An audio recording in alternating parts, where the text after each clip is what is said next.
Hello, and welcome to Confessions of a Successful Leader, hosted by me, Andrew Tallents, the self-coaching expert.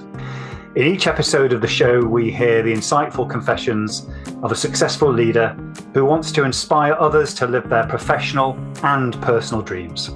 I am always keen to hear your feedback, particularly in relation to the kinds of leaders you would like me to invite onto the show in future. But for now, sit back, relax, and enjoy the rich insights from our special guest.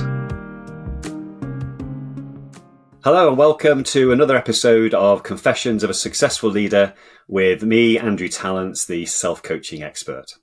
I'm delighted that David Newick has joined me in the studio today. David is an experienced leader in technology, having started, divested and transformed many organisations over a 25-year career in his native New Zealand and in the UK. Currently CEO of the Arkan Group, which is the world's leading B2B SaaS tech firm for estate planning, and also founder of Escrow, the new inheritance and estate planning platform. David has doubled the size of the Arkan business, and it is now a highly profitable, fast, growth diversified group. Married for 31 years, David has 2 adult children who live in New Zealand, and he spends his spare time traveling, walking, coaching football, and chasing a new passion of car racing.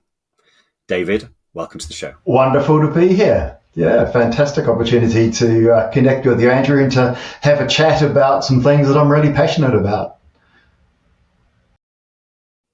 Excellent. Well, I really appreciate you being on. We always start the show for the audience's benefit in terms of getting to know you a bit better. I gave the intro there, but what is it about you that they should know about in terms of both personally and professionally?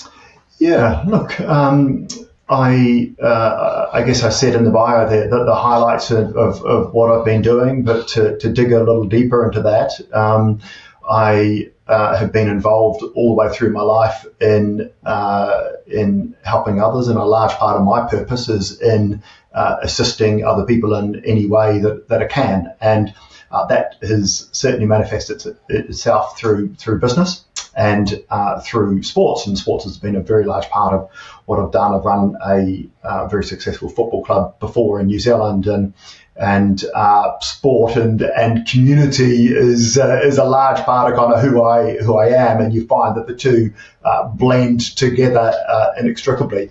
At the moment, I'm absolutely flat out with the Arkan Group. We've got some really exciting things happen. We've just released the Escrow platform. So that's new to market. That was an idea that I had 2.5 years ago, and we went like heck to try and get the platform done with not much money, and stretching the organisation to the nth degree to get it to be released. And the feedback on that has been absolutely superb. And alongside that, of course, we've been running the Arkan business, which has gone from strength to strength to strength. Over the 6 years that have had that. I've got an incredible team there, and they are very, very good at what they do, which makes my job so much easier. But it's still a business that needs running, and I've got a company in New Zealand that I run as well. So there's different timeframes and things there, and that company is very, very well run by my CEO down there. But it takes time, and it's in a different time zone, and these things all add up to a busy life, I guess. How often do you get to see the kids in New Zealand? Yeah, not as often as I'd like. I'm trying to get them to come across at some stage, and over the course of 24, we went to Greece last time they came across. We were back in May. So I try to get back, once or twice a year. Obviously, with having a team down there, I need to get back for business purposes. As my family said, well, that's awfully convenient. But yeah, look, my parents are getting older. They've just come across to Europe, 82 and 84, and they jumped on the plane and came across, and we took them off to France. And so it's important that you do spend time traveling, and it's a long way, right? It's 28, 29 hours, depending on flight time. But it's really important that you do commit to getting back. And a lot of friends down there, all my family's there. We'll go back there at some stage. But right now, life and work in particular is here in the UK. Great. And you just described everything that's going on, obviously, within the group and all the exciting things that are happening, right now. And that's very complex. And we live in a systemic world where there's lots of things outside of our control. And our first system that we ever experience is our family system. It's, as you're saying, the parents, how they shape us, the role models around us. So what was it about your childhood years, do you think, that actually shaped your early leadership style? Yeah, that's an excellent question, Andrew. And when I saw it come through, I started to reflect on that. And I think it's really important that you understand kind of what my childhood was, because it's a little different. I wasn't raised on a commune or anything. It was just different from the perspective of the fact that, I didn't go to sort of private school. I was a state school guy, and I grew up in a working class neighbourhood with a lovely, lovely family. And I guess we were kind of the middle class family in a working class suburb, and it was a brilliant childhood. We were surrounded in a very cosmopolitan neighbourhood by kids my own age, and there's a lot of trust in the 70s. We were off as a gang, kind of, riding our bikes and getting up to all sorts of adventures and a little bit of mischief. And because of that, and because of the age and the nature of where I grew up in Auckland in New Zealand, it was there's a lot of lessons out of that, and these things do shape you, don't they? You think that they don't, but they do. And there's a few things that really, I guess, I have taken through with me. This is going to seem a bit strange in this day and age, but back in the 70s, it was a very physical kind of an age, right? And I was a little kid with a big mouth, and I grew up in and around kids who would not hesitate to show you that they didn't like something that you'd said by giving you a punch in the face, and that today is wow, how can that happen? But back in the 70s, these things kind of it was just par for the course. It just was the way that things kind of worked. And as a kid, you really needed to understand that actions have consequences. So be aware of that. You certainly need to be aware that sometimes, in fact, always, you need to face adversity. You can't just kind of run from it. Although sometimes when you're surrounded by 4 or 5 people, running is the only option, and sometimes you need to know when to retreat, right? If you are going to confront your adversity, then you need to do that with confidence, and you need to hit it head on, and you need to, as I say, turn and face it. And often the best thing to do is to turn and face it and not say a thing, just stare it down and wait and see what evolves. So that's certainly one lesson. Look, I think there's other lessons that come out of growing up in the environment that I did that then influence kind of your life later on. The fact that I grew up in a neighborhood where there was a lot of people who were from all sorts of different walks of life, and a lot of people say that, but I can tell you that there were some people in that neighborhood that had some poor behaviors, and you knew to avoid those adults because that was of concern. But all of my friends were from all sorts of different walks of life, and to me today, all those years later, I just look at people from whatever walk of life, whatever their belief is, wherever they've come from. Everyone's people. Everyone deserves a chance. Everyone's on the same level. Money, status, hierarchy doesn't change the fact that we are all people. And I've taken that into my cultures, my company cultures, and the companies that I run.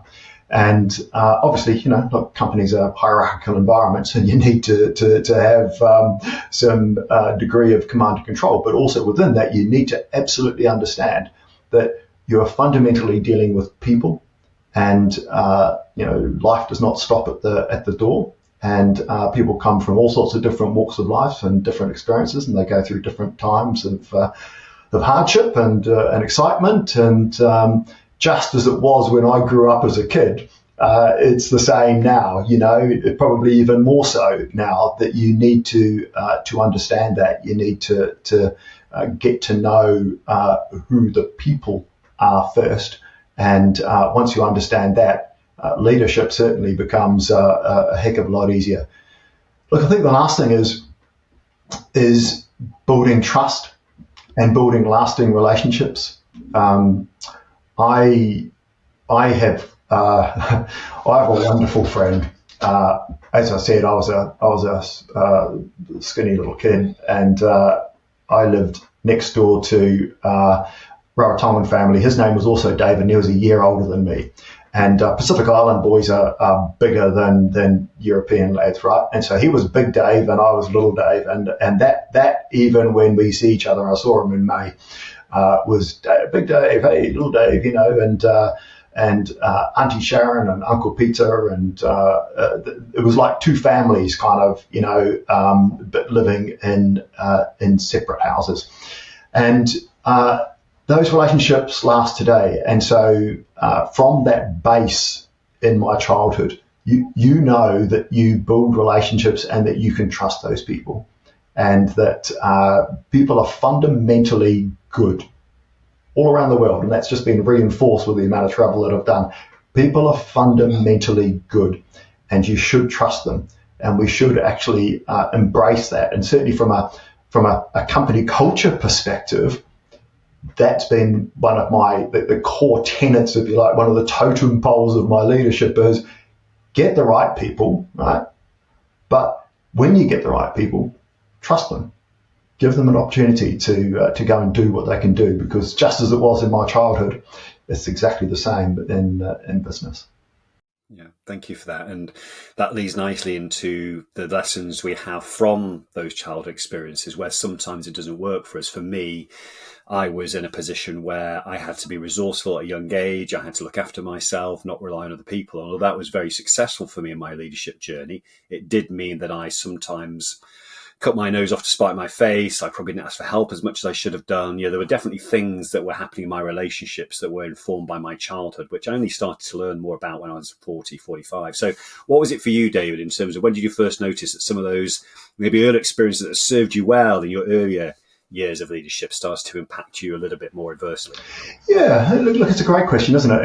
And I guess the key takeaway from that is that nothing's ever fully negative or fully positive, right? So, and it's the way you view it and what you take out of it, and it is learnings, as you just outlined there. But to answer the question, there was probably not until I started running my own business, and I've been running my own business, and I started my own business at about 30. And really didn't know what I was doing, I have to say, Andrew.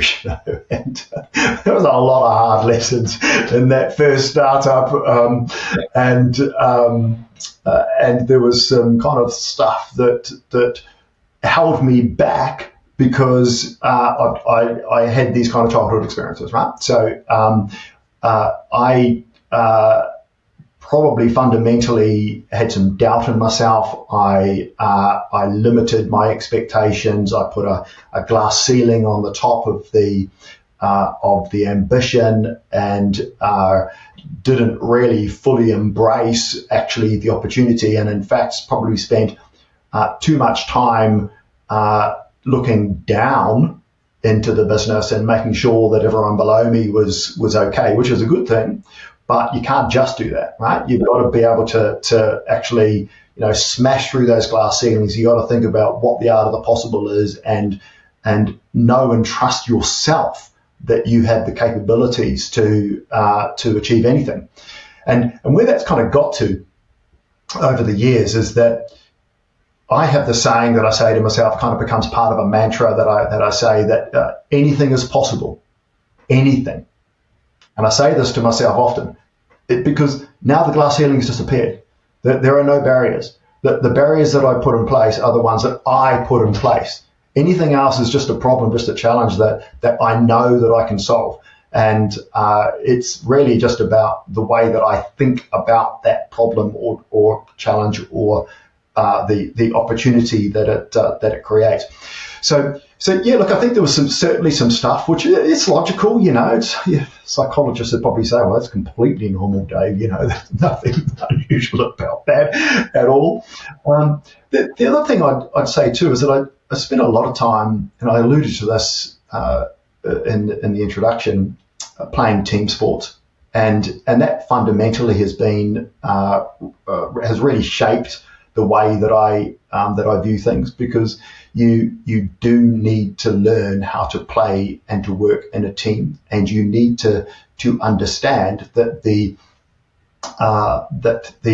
power that exists in a team together is so much greater than its individual parts. That there's something that is magical that happens when you get a team working together, all for a common goal and a common purpose. And that lesson, that is probably one of the biggest things that I've taken with me all the way through business. Because if you look at where we're at now, the Arkan culture is, and I describe this to investors when I'm talking to them, it's our superpower. It's something that is truly, absolutely unique about us, because we've got a whole bunch of people who are united in a purpose, and what we've got is a whole bunch of great people. But actually, lots of companies have great people. What we've got great people who are all unified, working together as a team, and the sum of that then means, just as it was in a football team or whatever sport I was playing at the time, because I played a few, is that you get a lot more. The magic starts to happen, and that's not easy. But if I've got time, I'll just give you an illustration of that.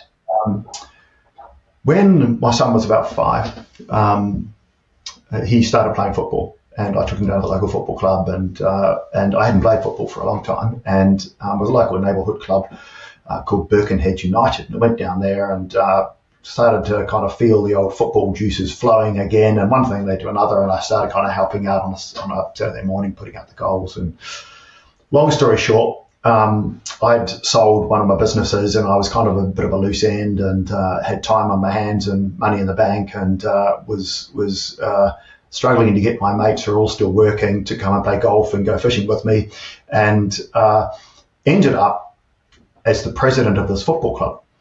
And this football club had been around for about 49 years when I took it over, and they'd won one second division title. But in 2010, they'd won the under-19 national title, and I took it over in 2012. And they had a new head of football, but it wasn't going anywhere. And it had all sorts of problems, very tough socioeconomic area, a lot of there were drugs being consumed and sold on the premises, a lot of drunkenness. The club bar was inhospitable to families. The whole culture of the club was inhospitable to families. And yet it had this real strong beating heart. And I saw that with my kind of corporate lens over it, thinking, wow, I wonder what I could do with this football club, and wonder where I could take it. Over a period of I started as president in 2012, but before that I was involved from about 2009, I think 2008, 2009, ended up coming across to the UK in 2018. So between those two periods, probably amounts to about 10 years and very definitely 10,000 hours. So I was working 2 full-time jobs as the president of this football club, plus the CEO of a business that I was running in New Zealand. The point is this, that club needed to understand its value. It needed to smash through its own glass ceiling. It needed to understand that the power of many, that the power of that whole community in that area and beyond, the power of parents on a Saturday and Sunday morning, the power of the supporters. If you could harness that, then you could create the magic, and you could create something so much more powerful than the individual parts. And that is exactly what happens. So we became the most supported club in New Zealand. We went on to win, I think at the time I'd left more national titles than any other club had ever done. We did, sort of winning the under-17s 3 years in a row, under-19s 3 years in a row. And the big thing was that, at the start, we'd said, hey, look, we're going to do all this work. And I gathered these fantastic people around me and said, well, what are we going to do? How are we going to measure our success? And so we said, and I remember this distinctly, it was over a couple of beers in a pub that I owned at the time. And I said, look, tell you what, we should just actually say that we're going to win the New Zealand equivalent of the FA Cup. And everyone laughed, right? Because we'd never even got further than the quarterfinals in the past. And, okay, it's New Zealand, and the football scene in New Zealand isn't as anywhere near as large as the UK, but it is deeply competitive. And as is kind of the case because they've never won anything in 47, 48 years. So we said, look, we're going to win that. We're going to win it in 5 years. And so put it into a strategic plan. And then from that moment on, everything I did was based on two things. Was winning that and the vision in my head of one ex-president, wonderful, wonderful man, and his son holding that cup. And that's what I visualized. 2015, we had the semi-final and we went out on penalties. Broke my heart. Actually, my wife was so concerned about me, she wanted me to go and see a sports psychologist, right? Because she was so concerned. But I was upset, right? Because I hate losing. Hate it with a passion. Actually, what I was doing, I was quiet because I was analysing what we needed to do to go and win it. 2016, we won it for the first time. Right? So, and that's a club that had not won anything. Now, how do we do that? The magic. We did that because we got a team of people, a community of people, a bunch of volunteers to all believe in something, to all rally around these totem poles, to smash through these glass ceilings of, that's all we're ever going to be, to smash through their own glass ceilings of expectation and of knowing what was actually capable.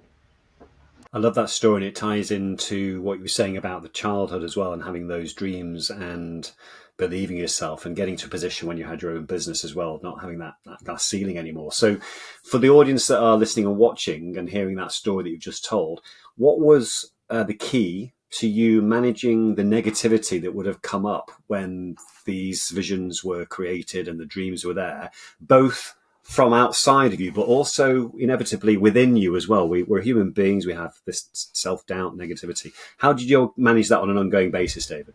Yeah, difficult, isn't it? And I guess that's kind of part of the secret sauce.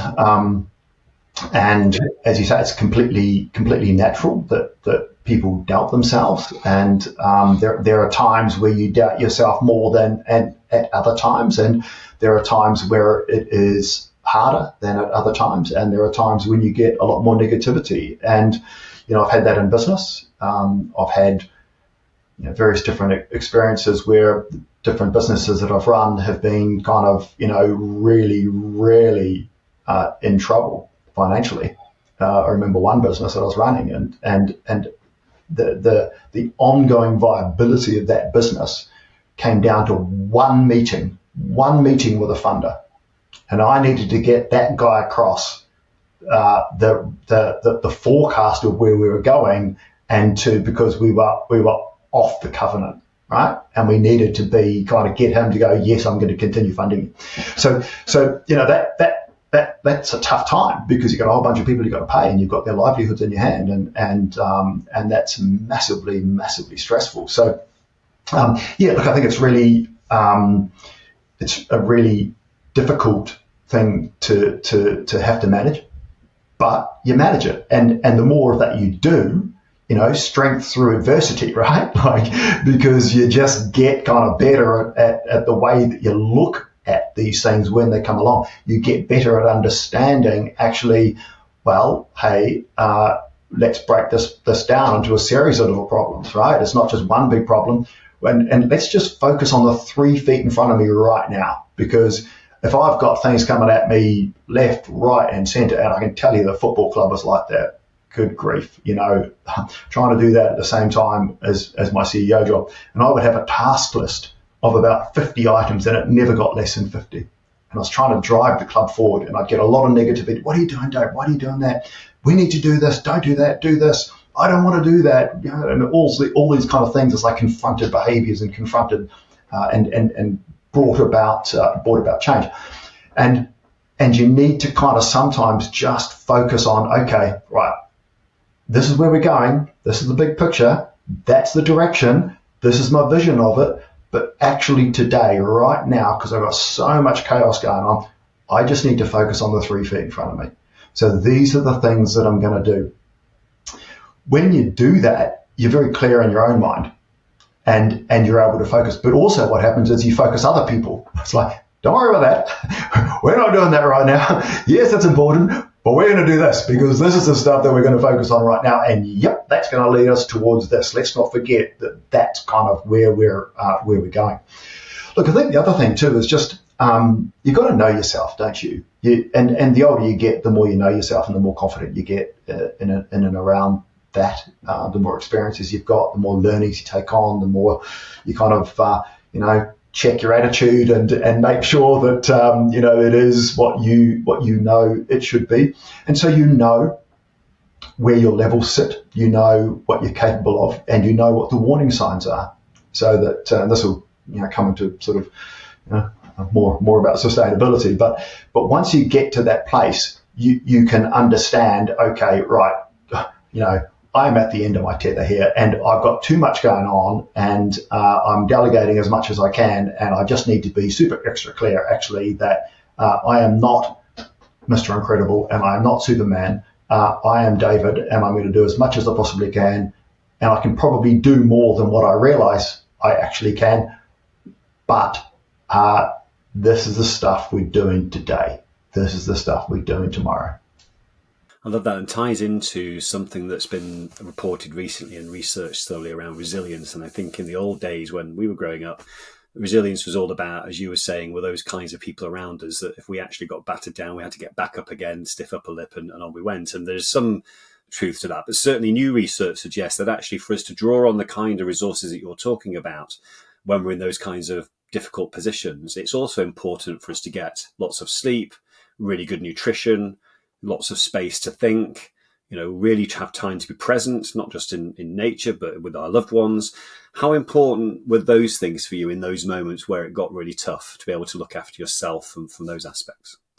Really, really critical. And I can't stress enough to anybody listening just how critical those things are. And, if you think about, and I don't know what the stat is, but I'd imagine it's immensely high, the divorce rate amongst CEOs and the stress and burnout rate amongst tech CEOs, particularly today. And you see and you hear all sorts of stories about, terrible things that have happened to different people. And you think that that's probably because those things that you've just listed there have drifted away and they've gone away from that. Look, I'm very fortunate, but I've also worked really hard at having a wonderful relationship with the love of my life for 33 years, and we've been married for 31 of those. And she is a large part of me being successful because she's my best friend, and that stability and that relationship has been a large part of me going on and being able to do what I do, because she takes care of things at home, and we're just in this great place where I can talk to her about anything. She kind of gets it because over the years she's become a very good listener, but she's also kind of understands a lot about what happens in CEO world. To the question around eating properly, I think that's absolutely critical. And understanding your body, being strong, get out and be disciplined. I have this saying that I say to myself, and I can't remember who said it, but it has really stuck with me. You can choose the pain of discipline or the pain of regret. And in the morning when it's snowing or it's thundering down with rain and I don't want to go out and do my 45 minutes of kind of walking around, that's the saying that gets me out of bed, because you know that you're going to be a better boss, you're going to be a better leader, you're going to be a better man if you have the discipline yourself, that you started your day by getting out and doing some exercise. Now, that does several things, right? First of all, it gets your heart rate up. Second of all, it gives me headspace. Now, that headspace is just so critical for me. And I must look like a right nut job sometimes because I'm talking away to myself as I'm walking, as I'm thinking out loud as I do, right? And sometimes I catch myself and go, oh, crikey, people think I'm a bit crazy, but actually I get back from that walk and it's brilliant because I've actually cycled through a whole lot of stuff, personal, professional, and I've had a whole lot of ideas. Maybe I've turned around some kind of problems in my head and I've come up with solutions. So the headspace is really important.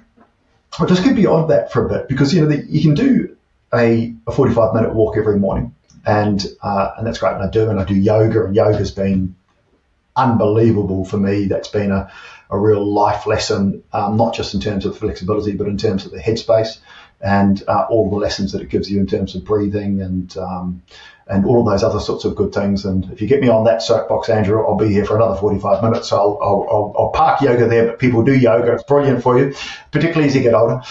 So there's kind of this other consideration though. So if you're doing the day-to-day stuff, you're maintaining, right? You're eating well. You're watching your drinking. You're trying to get to bed on time and sleeping well. You're taking any supplements that you need to take, and I'm a big one for like magnesiums and doing all the things that I need to kind of take to have a better balance of life. But you've got to take your holidays. And when I say take a holiday, I don't mean work from a different location. And it sounds obvious, but you know what? We're so bad at not switching off. And so that pain of discipline, pain of regret, but in terms of mental health and in terms of our relationships with our family members, that's equally as important, that you know where the on switch is and you know where the off switch is, and that particularly when you're on holiday, but also on the weekends, that you actually switch off, right? And that's been really important. And the last thing I'd say is not just holidays, but I was lucky enough to get some garden leave. I was between jobs and I was going to a competitor, and I had 3 months, and I was still running the football club at that time. And I got home and I said to my wife, look, this is the walk me straight away. I've got this garden leave. And she said, well, what are you going to do? And I said, well, I think I'll probably just pour it into the football club. That's brilliant. I can get my task list down. I can kind of bring about all this change. And she just looked at me and she said, you are not doing that. 4 days later, I was on a plane to Spain to go and do a lifelong ambition of walking on the Camino. Now, let's just explain a little bit, because this goes to kind of sustainability. I have been at the wall, mentally, physically, burnout-wise, many times in my life. Right? So I speak from experience in. And they've been some tough times at times, and you try and manage those, as I'm trying to explain now, so that they don't happen as often. But sometimes, you get things that happen. You get family members who are sick. You get, other stuff that's going on. It all comes at once, and you might be tired anyway. That means that it's really, really critical that not only are you maintaining, but actually every few years, if you get an opportunity, you need to go and actually fill up what I refer to as your long-term battery. So you need to take a month, and that's what I did. I had a month in Spain. I walked 458 kilometers in about 14 days, and all around the place, in between that time. Lost about 12 kilos. It was brilliant. But most importantly, really got my head space correct. And from that time, that was transformational for me, and understanding that actually, you can be a much, much better leader when you're at peace. You can be a much better leader when you've got your own balance right. And it's really important that you do go on and create those opportunities for yourself. Now, not everybody has the facility to do that, but understanding that it's important is really critical. So even if it's just finding another way to get that, to find that piece, that's the key takeaway. As a leader, it's really important that we look after ourselves, and if we don't look after ourselves, then you're doing your organisation a disservice, because you must be well first and foremost. And we've explored that. But to have a sustainable workplace where you've got a fantastic bunch of people working for you and you want them to be with you for a long period of time, you want to keep those people engaged, you want to keep those people inside the business, you have to understand that there are sustainability questions there. How do you do that? How do you understand, look, how do you drive high performance over a really long period of time, over a sustained period, when people have illness, family problems, whatever else is going on inside life, because it doesn't stop at the door. So how do you deal with that, and how do you make sure that you're maintaining that magic that I was talking about before, with the team all kind of working together to create something bigger? Well, the first thing I'd say is you've really got to understand who your people are. So you've got to know them. They've got to trust you. So create that trust. And you've got to talk to them and ask them questions always. How are things? How's your husband? How's your wife? How are the kids? What's going on? What did you do in the weekend? Do your walk arounds? Hey, what happened with this? What happened with that? How's your mum feeling today? Those sorts of things are not just kind of empathetic leadership. That they are about sustainable performance, because you need to understand where people are at. You need to understand whether people are going to be close to burnout or over that line, and you're going to get a whole bunch of kind of behaviours which could be problematic in terms of negativity or frustration or whatever it might be. And balancing that and doing as much as you can to try and dial down on the workload, or at the very least just recognising and understanding it, is for me in the experiences that I've had been really, really important. And that's why we look at the team just teams that I've run. I've always had people stay with me, always, and people who don't stay with me typically are the people who kind of don't get that and sit outside the parameters, But typically, yeah, we would have 95% retention in all of the companies I run, and that's why, because you've got to make it sustainable. Lovely. And that leads on briefly to the final point I've got to ask you about, which is about the future. So you've obviously achieved great success in various areas over your career so far, but there's still many years left. So what are you going to be in service of in the future, David, and how can people get in touch with you if they want to collaborate in any way? Yeah, well, I started out this podcast, didn't I, by talking about the fact that my purpose was to help people, and that's really important to me. And right now, obviously, I'm very invested in the Arkin and escrow business, and the escrow business in particular is just a massively transformational platform in society. And I'll just explain that briefly. We've got this problem in society where the baby boomers are aging. The oldest baby boomer is 77 years of age.